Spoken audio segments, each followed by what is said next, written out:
Simpson. Second place was Jacob Ruff with the WB Livestock Hog. And first place went to Ava Scott. Congratulations. Oh, what a piece of wood.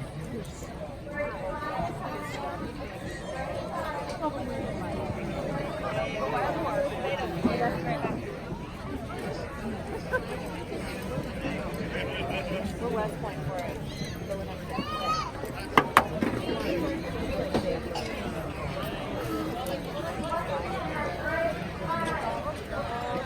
It's raining.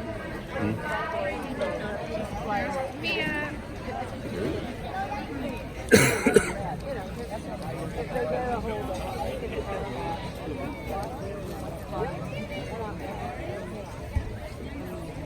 Good job, Mia. Good job, Mia.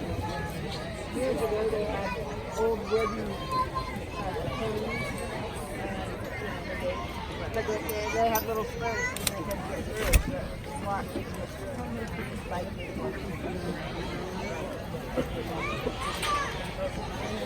You've done good. Yeah.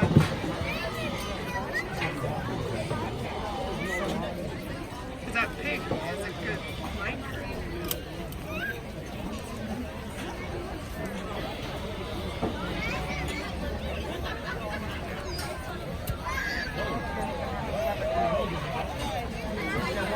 They were hoping to have it that year,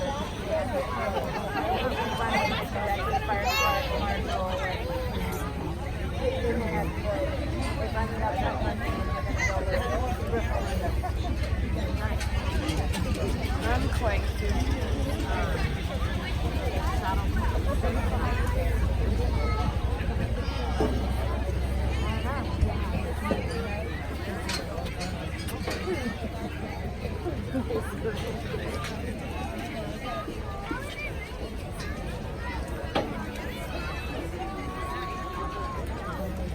over there in front of Aldi is my daughter. She turned around and walked away. But she already showed me. But the little girl that's in that Tennessee there, her name's Grace. She's terrified of it. She's excited. She's very excited. She's up there. You don't know what you're doing.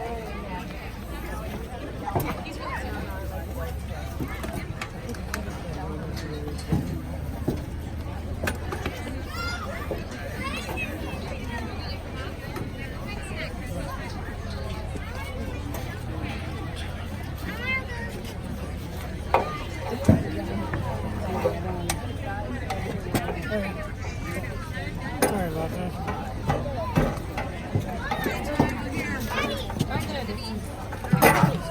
Is this for Dava? Okay, because I was like, am I supposed to save one for Dava? Hi, Dad. How are you? Out there.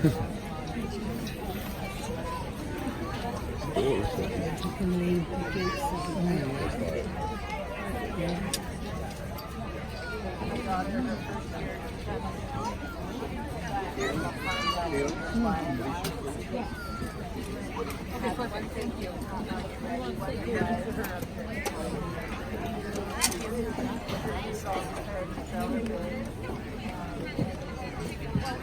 Can you see Mom?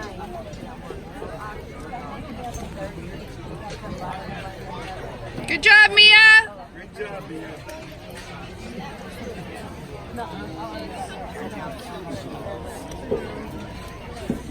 Sorry, we lost 20 chickens last night. She is. Yes, she is.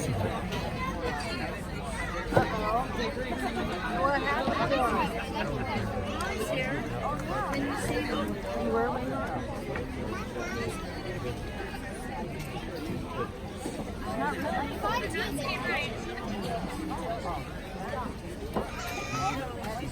Tracy's already going to get flushed in.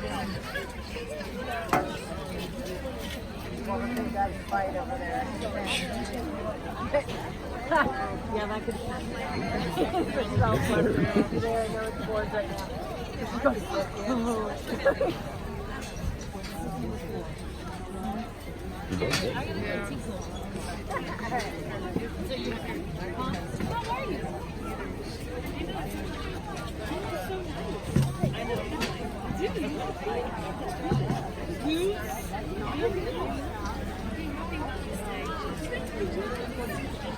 show that butt off.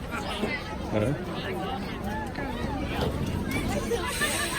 Got a trio left out here, and I think with that said, kind of logical third place, and I think a pair that sorts itself to the top. And I think there's one that's just a little bit more powerful and massive of the top pair, and there's probably one that's just a little bit more functional in terms of the way that one's made, starting right there at the ground. I'm going to use the one that's just a nickel sounder when you get that one out and going off the rear too. Young lady's guilting there in the center of the ring.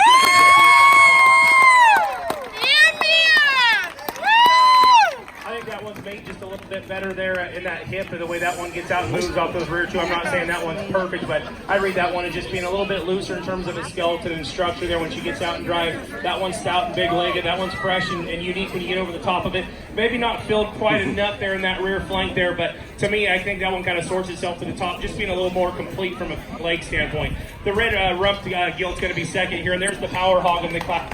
The big back one, that one's got a tremendous amount of spread there from blade to hip, big in its upper hip.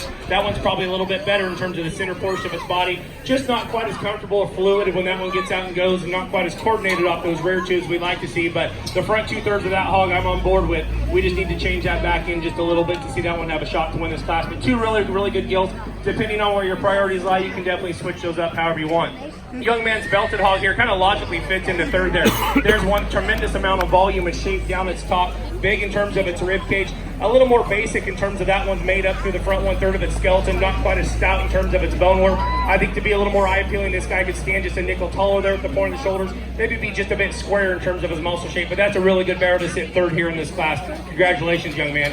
Coming on out next here, the black hog coming on out next. The two hogs are really similar in terms of their type and kind. Tall fronted, long, extended kind of hogs, maybe a little flatter in terms of the way they're made, a little more one-dimensional. This gilt's just a little bit sounder off either end of her skeleton, mainly up to the front 1/3. She's got a little more ideal slope to that shoulder, gets that knee out and goes and kind of grabs a little more real estate, a little bit sounder. We just need to see this one a bit more three-dimensional in terms of the way that one's made. Young lady does a good job showing this blue mask gilt there. Really similar, like I just talked about, in terms of the way those gilts are made from a profile standpoint. That gilt probably reads a bit more aggressive when you study her down her top line there. Just like the hog we just talked about, a little flatter in terms of its forerib, a little more one-dimensional. This gilt just gets a little too straight, especially off that front left there. That shoulder blade's rocking forward just a little too much. We need to relax that one in terms of its shoulder and that knee, and see that one get out and go just a bit sounder as it travels across the ring here. Young man's blue mask coming on out next.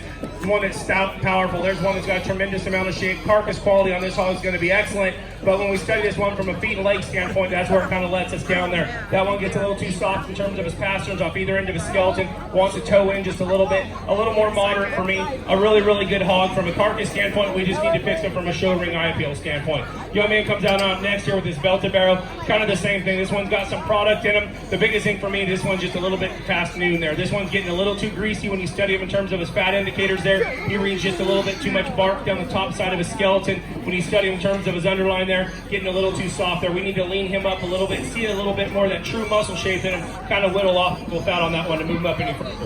Young man's Landrace Superior hog here comes on out next. Great in terms of feet and legs, good in terms of design when that one gets out and goes.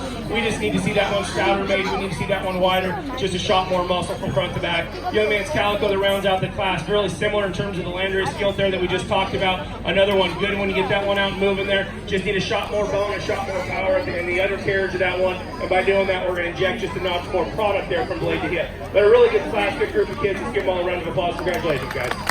Mia!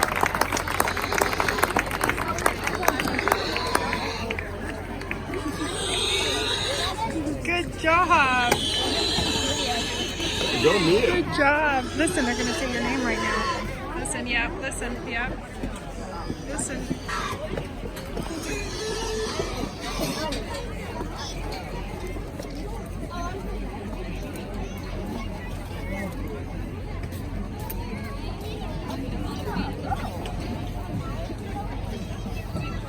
Listen, Mia.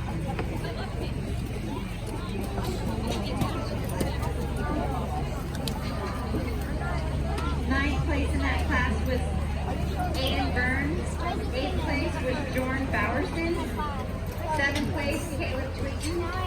6th, Jack Brixey. 5th, Chloe Cockshot. 4th, Lillian Knapp. 3rd, Sean Brock. 2nd was Shauna Trulock with a WB Livestock County bred. And 1st place is Mia McDaniel.